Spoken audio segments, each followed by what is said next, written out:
ndabaha mwaramutse nongera ndabahamiriwe bivanya naho muherereye. Reka rero ndabibutse yuko tugize umwanya mwiza w'intahe zantahe zanyu zantahe muduha kugira dushobore kuremesha imitima ya benshi cyangwa se benshi bashoboye kwigira ku ntahe zanyu.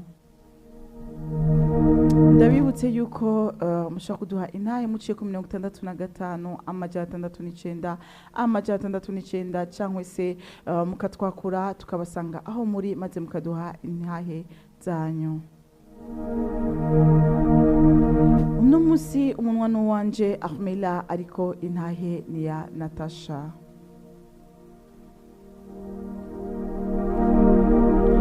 Jewe Natasha ndumwigeme mfise imyaka 27 ngenda babwire intahe y'ubuzima bwanje aho ubuzima bwanje bwaje kononekara kubera abagenzi.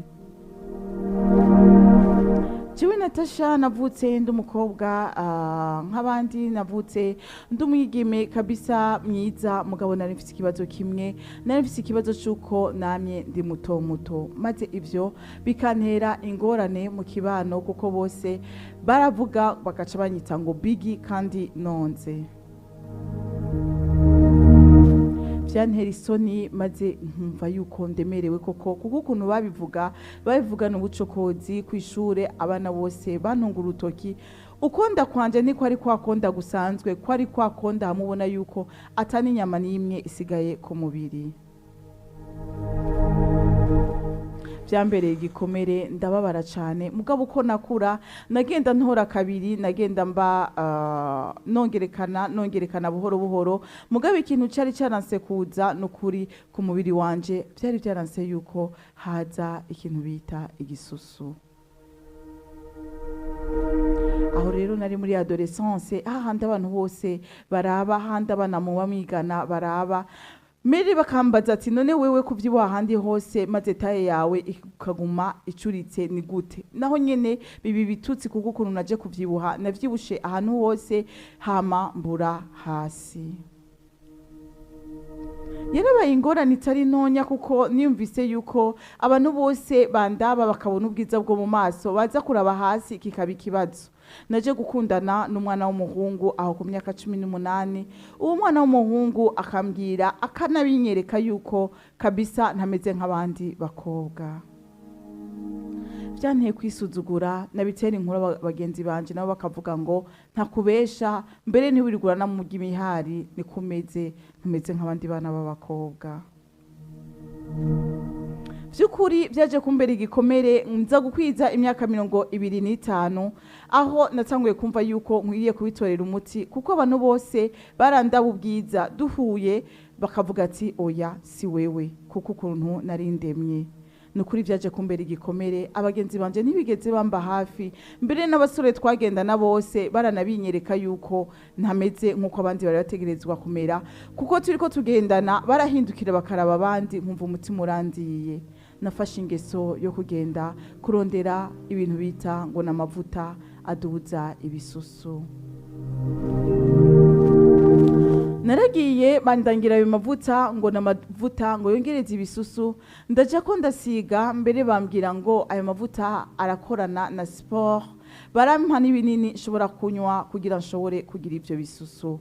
Byukuri nabikurikije uko babimpaye, nkagenda kugira sport nkasiga nayo mavuta. Maze kugenda kugira sport kugira nkasigara ayo mavuta kugira nshobore kugira igisusu nk'abandi bana b'abakobwa. Erega ingorane zaje kuza nuko uko nabikora nukuvuga ibisusu byose ntibyagenda bingana, kimwe kiduze ikindi caramanuka, bimbera rero igikomere. Ntangura kumva isoni, ntangura kumva ati mbega noshira y'ibiki kugira bishobore gukunda byose bingane, bimbera ikibazo.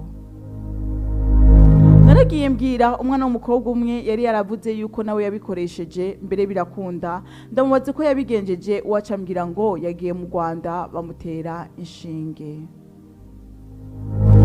ndamubajije aho yabiteresheje nukuri yaraje turajana barabintera bantera izo nshinge koko ibisusu biraza mbere biranangana mbere mba myiza ku buryo nambara nkavuga ati ego kweri ndambaye ndaberewe nararengana abantu bose ati usigaye ugiki usigaye ugirane rero kubera bambona yuko nja muri sport nababwira yuko ari sport yatumye mvyibuha uko nari nsigaye meze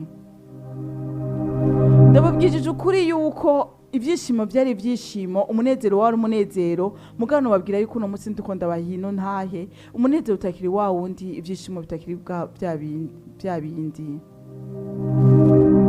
uno munsi ndiko ndababwira intahe ni kuvuga yuko ndumva yuko ibisusu byatangwe gutonekara ndababara ndatonekara ndumva yuko ndiko ndabora ngenda ndababwije ukuri naragiye kwa muganga kuko ibintu byarimo ntibyari bisobanutse uno munsi hazi igihutaha ejo hakazi igihutaha kandi bikanka nuko nshobora no kwicara nagiye ku muganga ndamubwira ingorane zanje ambaza ati wowe wakoze iki ndamubwira byose arambwira yuko niyishe mbere umwanya n'umwanya nshobora kugenda bakangira operation kuko nzogenda ntera mbura bivanye n'umuti nashizeko bivanye n'ivyo nasizeko yuko nzobora bagakata ivyo bintu byose kuko izo atari inyama ari inyama z'interano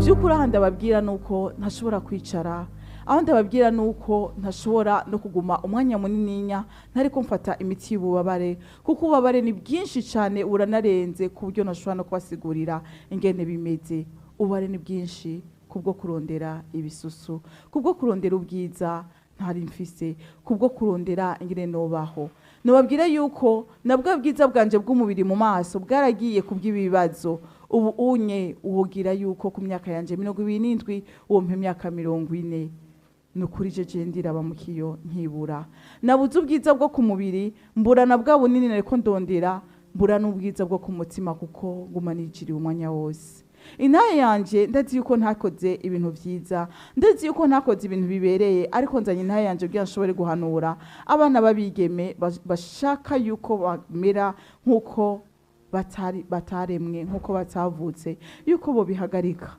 kuko hari igihe urondera ubwiza bwo ku mubiri ugasanga n'ubwo wari ufise nabwo nyene bugiriyemwo amafaranga ariko aragenda ni menshi cyane imiti ndiko ndivuzamwo ni myinshi cyane no bahanura rero yuko mwokwikunda uko mumeze ushobora kuba uri kubikora kugira ushoboye gushimisha kanaka mugabo wo kanaka ntihagera aho ugwara ugakikwa n'amagara ntazokwibuka intahe yari yiwanje reka ndabashimire gose kandi nibaza yuko muzokwitaho imibiri yanyu murakoze.